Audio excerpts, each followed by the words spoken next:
পাচারের আগে ৭৫ কেজি গাঁজা সহ এক ব্যক্তিকে গ্রেপ্তার করল শামশেরগঞ্জ থানার পুলিশ। শনিবার রাতে শামশেরগঞ্জ থানার চকসাপুর ১২ নম্বর জাতীয় সড়ক সংলগ্ন এলাকা থেকে তাকে গ্রেপ্তার করা হয়।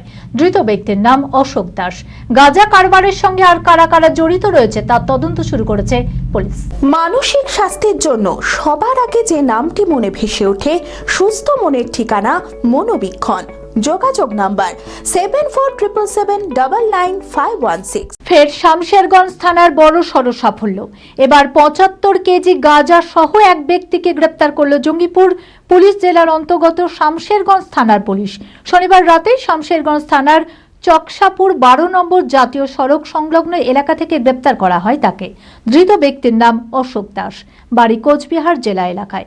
ধৃতের কাছ থেকে মোট ৭৫ কেজি গাঁজা বাজেয়াপ্ত করেছে শামশেরগঞ্জ থানার পুলিশ। কোচবিহারের দিক থেকে গাঁজাগুলো কন্টেনারে করে নিয়ে এসে দক্ষিণবঙ্গের দিকে যাচ্ছিল বলে জানা যায়। ধৃতকে রবিবার বহরমপুরের বিশেষ আদালতে পাঠানো হয়। গাঁজা কারবারের সঙ্গে আর কারা কারা জড়িত রয়েছে তার তদন্ত শুরু করেছে পুলিশ। চঞ্চলতা তার কথায় কথায় জীবনে মিশে রঙ ভরায়, চুপি সারে মনে সে সাদে সবাইকে পাগল করে, পাগল করে। আমারই মতো আমার নিচের পতাকা पता का चा गजब का शाद,